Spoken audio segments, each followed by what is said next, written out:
Good day, everybody. We are here in celebration of Dante D for the 25th of March, the celebration of Dante Alighieri and his poetry all around the world. We're gonna contribute to this celebration with a lecture, and we have here today Peter Anderson, teacher of English literature at UCD, keeping the lecture, and Mara Boccaccio, teaching Italian language and literature at UCD and at Società Dante Alighieri in Cape Town. The title of the lecture is going to be The Honorable Light of Other Poets, Dante and the English Heritage. I'm going to leave you with them and enjoy. We start just with a short introduction about Dante. Everybody knows that Dante Alighieri is the father both of Italian language and Italian literature. He helped to make us modern, and so we tend to see him too much as a modern man. But really, he was a medieval man, a devout Catholic, and he lived before the Italy that we recognize today. Speaking about Dante, for an Italian can seem very easy, but it's not, because we have grown so much in his shadow. When I teach my students, I always end up explaining the traditional idea that we have three crowns at the beginning of Italian literature: Dante Alighieri, Francesco Petrarca, and Giovanni Boccaccio. Since the 16th century, Petrarca is considered the father of the lyric, and Boccaccio supplies the model for narrative work. Dante Alighieri came before both of these. He was a lyric poet as well, and in the Commedia wrote what became a famous story of sorts. But this particular significance has partly to do with his campaign for and use of the Italian language, and mostly the extraordinary nature of the Commedia and the accuracy with which he described the world. Today Dante is everywhere, and there are more than 400 Società Dante Alighieri around the world. Dante was born in 1265, and his own life was torn apart by the complex politics of Florence. He fought as a soldier in its wars, and he spent the last part of his life in exile. This political chaos influenced the Commedia directly.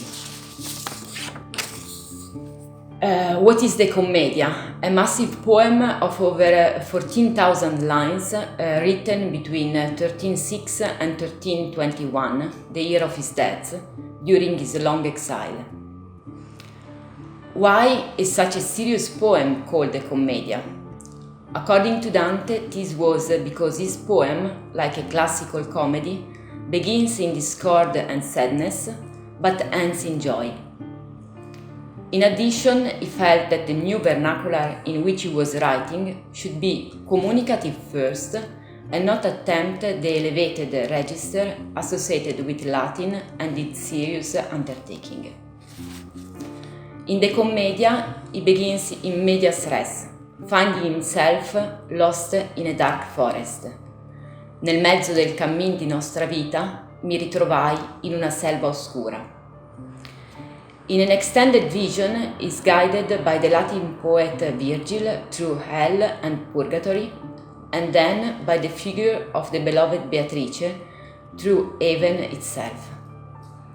The Inferno, Purgatorio and Paradiso, visited by Dante, are carefully structured in a complex geometry. Throughout his visionary journey, Dante converses with spirits of particular interest, either to him personally or to his moral project. Dante is a medieval man, and the humanism that we celebrate in him was not normal to him. It was a radical part of his psychology and his writing, and in the Commedia, he worked hard to reconcile the two. Let's conclude with a quotation about the excellent evaluation of Dante's universal position. Dante's poetry is a universal mission that transcends times and extend to people of all generations. A concordant admiration grown larger through the centuries exalts Dante Alighieri as one of the greatest poets who have ever existed. He interpreted Italy's feelings and aspiration, examined and exalted his radiant past, suffered the restless present, hoped for a future of harmony, unity and peace. Dante's cult revived in the Risorgimento, and since then it can be said that he has never gone down. Even today, the word of Dante retains all its value, and for this reason, his work is the subject of studies across the world. So I leave the word to Peter. We're talking to you from the Società Dante Alighieri in Hatfield Street in Cape Town, and it's a quiet Thursday afternoon everywhere. There are no cars on the streets relative to normality in these abnormal times. It seems logical to be talking about Dante in a place which has Dante in its name, but in this extraordinary occasion of global isolation and anxiety, very, very far away from where Dante wrote and many, many centuries after that, it's difficult perhaps to imagine just the reach of Dante's kind of impress on the social imagination of not just the Italian world, but the world at large, and in particular, in my case, the world of English literature and English thinking. I can exemplify this best by suggesting that those of us who come to Hatfield Street once or twice a week to learn Italian, imagine the journey that many of us take home, which just takes us a road or two up and back, a little way under the Mill Street Bridge where there's now a kind of skater park. And to draw our minds a little bit further back, whatever, to a classic novel of South Africa which came out in the 1980s called Age of Iron by J.M. Coetzee, our Nobel Prize winner, which is of course in Italian Età di Ferro. In that book, which is an extraordinary account of a South Africa undergoing a kind of social pestilence during the states of emergency while the townships are burning, the central character of Elizabeth Curran, a professor at UCT, much as I am a lecturer there or whatever, is diagnosed with cancer, and she takes on board from under that Mill Street Bridge a vagrant, the kind of person we see at all the stop streets in Cape Town, whose name is Verkeil. And Verkeil accompanies her through the last few days of her life. Now, Verkeil is of course an Afrikaans sounding name, but if we listen a little bit closer, we realize that really Verkeil is Virgil out of Dante, and the burning townships of those 1980s configured in Coetzee's novel are the hell of the inferno that Dante writes about. Verkeil is Elizabeth Curran's guide to the land of the dead. So even this close, a block or two south from here, just up by the garden centre, in a South African book of our contemporaneity, we have the heavy fingerprints of Dante all over the literary and social imagination of South Africa in its English imagination. Nor is Dante a weird South African contemporary in J.M. Coetzee. More importantly for us now, he is right there at the very beginning of English literature as it is traditionally configured. Just as Italy has its Dante, so English has its putative father of English literature in the figure of Geoffrey Chaucer. Geoffrey Chaucer himself was born a decade or so after Dante died, and one of the greatest dividends of Chaucer's own diplomatic career was that it brought him Italian language and Italian and Latin literature, and especially a knowledge of Dante. Dante looms in so much of what Chaucer writes. There's scarcely a poem of Chaucer's in which we cannot find the fingerprints of Dante, and this within really one lifetime of transmission from Dante's own time. He is, Dante, then, an exemplar not only of a medieval theological summation in Chaucer's thinking, but he's also an exemplar as a social commentator, much as Dante is in the Divine Comedy, and in particular perhaps for English's interest, He is also a vernacular pioneer, somebody who starts the writing in an English that becomes common to the English we understand today. Just as Dante configured the Italian of the centralizing Italian state of the 19th century out of the Tuscan heartlands in which he found himself, so we find the English that we speak today is inherited from the sort of London English that Chaucer was speaking in his 14th century. Here's just one tiny but rather wonderful example from Geoffrey Chaucer's Parliament of Fowls. But breakeries of the law, sooth to sayn, and liquorous folk, after they been dead, should whirl about the earth always in pain. Which in modern English we would say, but breakers of the law, truth to say, and lecherous folk, after they are dead, shall whirl about the earth always in pain. That's an image, to my mind, taken from Canto 4 of the Inferno, in the famous second circle, where Paolo and Francesco are whirling about as a flock of starlings in winter, and about some of which you will recall, about which some of you will recall I have spoken before. Indeed, there's no point in going poet by poet and novelist by novelist through English literature to point out Dante's presence. It is, and not only in English literature, but in all literatures, absolutely everywhere. T.S. Eliot, whom we will come to, the greatest of the English modernists, said, "There are only two, Dante and Shakespeare, and between them they divide the world." Dante is no more Italian in his genius than Shakespeare is English. They are really the two universal authors. I have a colleague, an international Shakespearean, who has often held that Ace Krieger's Afrikaans translation of Shakespeare's Twelfth Night exceeds Shakespeare's own original in English. And so too, we should note and celebrate the brilliance of Delamain du Toit's Afrikaans translation of the comedy. Nel mezzo del camin di nostra vita comes out wonderfully as halfpad deur die reis van ons lewe het ek my in 'n donker woud bevind, daar ek die reguit pad byster geraak het. That blunt simplicity, the sheer vernacularity of Afrikaans suits the poem very well, because Afrikaans as a language finds itself now in much the same state and station as Italian was in Dante's own time. And yet Dante is Italian. The statistics show it. The poem deals with 180 more or less contemporary Italians to around about 90 foreigners, as well as about 250 figures from antiquity and about 80 from the Bible. This is a picture of context, that which goes with text. Con, with, as even A1 learners of Italian will know. Con, with, con amore, no? But these are worldly details, these individuals, and the great glory of the comedy, the great glory of it is its sheer worldliness.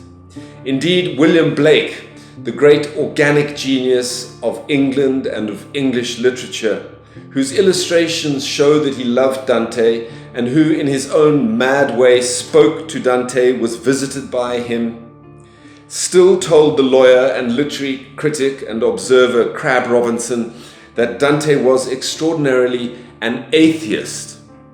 He said so precisely because of Dante's immersion in that great worldliness, which to Blake's Manichaean theology was an immersion in a fallen materiality of things and politics and sex and birds and people. We might read it now as a compliment, and indeed perhaps Blake almost meant it as a compliment. Robinson wrote to Dorothy Wordsworth, the sister of the poet William Wordsworth, in 1826 thus: "According to Blake, atheism consists in worshipping the natural world, which same natural world, properly speaking, is nothing real but a mere illusion.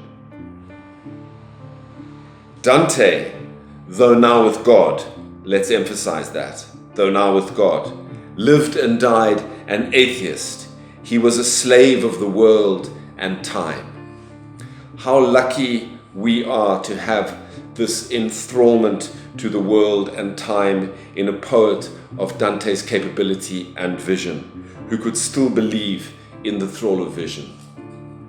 In our age, it was T.S. Eliot who longed for, hankered for, and wrote a poetry which summoned up once again that age of vision. And in what is the greatest of long poems written in any language in the 20th century, Eliot's 4 quartets, we find him stating in terms which remind us immediately of Dante. So here I am in the middle way. As we grow older, the world becomes stranger, the pattern more complicated of dead and living. This is very much a vision reconstituted out of the bits and pieces left behind by Dante. And in Burnt Norton, the final great quartet of those 4 quartets, we find Dante and T.S. Eliot talking in the bomb-torn London of the Second World War when T.S. Eliot was writing, on the asphalt, and I'm quoting, between 3 districts where the smoke arose. And I think those 3 districts, postal districts of London, reconstitute for us in our imagination the Inferno, the Purgatorio, and the Paradiso of the Commedia. There Eliot says, in the uncertain hour before the morning, near the ending of interminable night, at the recurrent end of the unending, and goes on and on in this encounter with Dante, okay, speaking in a kind of a loose terza rima, reconstituting the great poem of the medieval Italian, and says in the end, since our concern was speech, and speech impelled us to purify the dialect of the tribe, and urge the mind to aftersight and foresight. There he constitutes the great modernist manifesto of poetry by stating what Dante was doing hundreds of years before in purifying the dialect of Italians, of the various Italians, into the single great language we know and love today, and urging the mind to aftersight and foresight, to the visionary capabilities of poetry. I could end there and I should end there, but I want to end really with a poem that is perhaps better known and more loved and precedes T.S. Eliot by 1 or 200 years at least. It's a poem by Percy Bysshe Shelley and it's called Ode to the West Wind. I urge you to look it up. It's easy enough to Google and to read and to experience there just the force of the prosody, the technology that Dante invented and that Shelley uses to propel the poetry of his poem. I'm only going to read a snatch or 2 from it, give you a resume of it, and then talk a little bit, okay, about what Shelley thought about Dante by way of concluding. Shelley finds himself in Italy in his early mid-20s, not knowing that his life is going to end within a matter of years, but finds himself, as he states in a note to Ode to the West Wind, that this poem was conceived and chiefly written in a wood that skirts the Arno near Florence, and on a day when that tempestuous wind, whose temperature is at once mild and animating, was collecting the vapors which pour down the autumnal rains. And it's a beautiful poem. O wild west wind, thou breath of autumn's being, thou from whose unseen presence the leaves dead are driven like ghosts from an enchanter fleeing. And so Shelley takes us through the 4 great elements of the earth. In stanza 1, he involves us in the earth as the seeds are blown down from the trees to the damp autumnal earth. In stanza 2, he looks up to the skyey speed with which the clouds are moving across the sky above him. In stanza 3, he immerses himself in the kind of debouchement of the various Italian rivers in Baya's Bay as he looks out to the Mare Tirreno, whatever, and imagines the great confluence of Italian waters in the watery elements off the coast of Italy. And then he balks and he holds back in stanza 4, and he doesn't give us what we're expecting. We've already come across earth, we've come across air, we've come across water, and we're hankering, of course, for that final missing element. And he doesn't give it to us in stanza 4. Instead, he makes us wait for a fifth stanza, which I will quote in its entirety.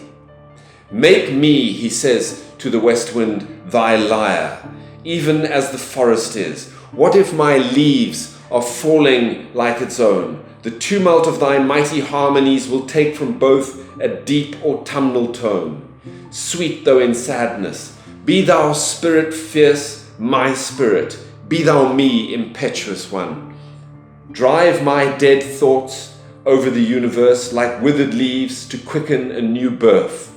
And by the incantation of this verse, scatter, and here it comes, as from an unextinguished hearth, ashes and sparks. And there we get the element of fire. Ashes and sparks, my words among mankind.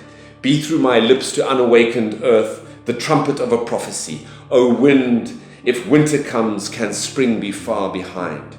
And the miracle of the poem, of course, is that by the incantation of this verse, just as I've delivered it now, blowing down on the black letter type of the text in front of me as I crib the poem to read it to you, I am blowing on what are literally the dead thoughts of the now dead poet Shelley, and blowing them back into life as making the poem come alive again for the current moment, the audience that I'm talking to, you at home listening to this right now. But more than that, as one delves a little more deeply into the poem, one realizes that one is reanimating an even older poem. Because listen to the way in which the poem is constituted.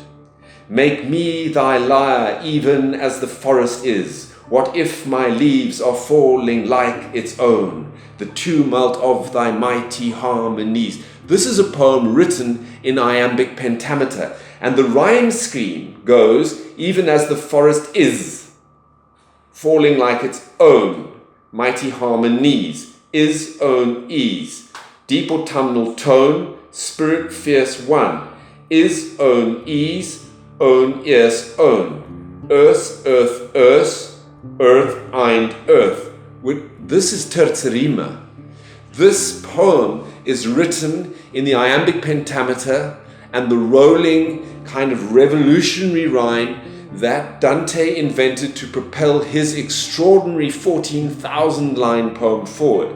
Shelley co-opts that particular metrical form in order to imitate the kind of rolling motion of the wind as it blows through those numinous forests that are not coincidentally just north of Florence, just north and alongside the river Arno that flows, of course, through that particular city, and on which bridge the Ponte Vecchio, the great poet Dante famously saw his beloved Beatrice crossing. It is a remarkable and extraordinary recuperation, and as I, by the incantation of this verse 200 years after it was written, am reanimating Shelley, so Shelley is getting me to reanimate the Divine Comedy.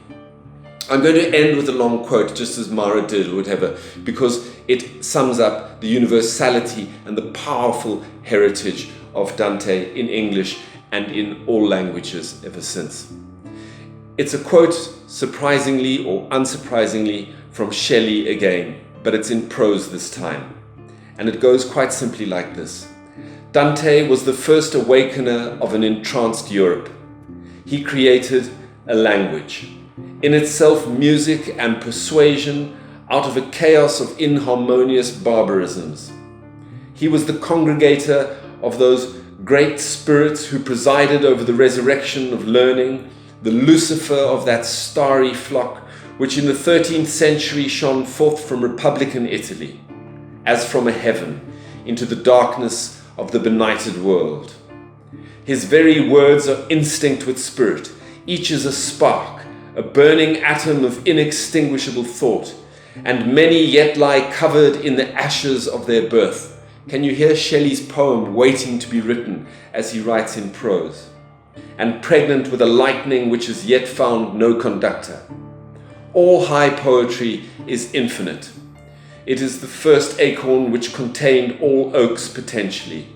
Veil after veil may be withdrawn, and the inmost naked beauty of the meaning never exposed. A great poem is a fountain forever overflowing with the waters of wisdom and delight. And after one person and one age has exhausted all its divine effluence, which their peculiar relations enable them to share. Another and yet another succeeds, just as I have been doing here. And new relations are ever developed, the source of an unforeseen and unconceived delight. Just want to thank you for this very interesting lecture, and I'm sorry we couldn't have an audience, but we probably will have a bigger audience because this is gonna go through our channels. And I find really interesting that poetry can give us so much during this suspended time, which is so difficult to comprehend, but maybe art, poetry can still talk to us deeply, and especially Dante, and especially big poetry, and so thank you for coming today, and I hope that you enjoyed as much as we did. There you go.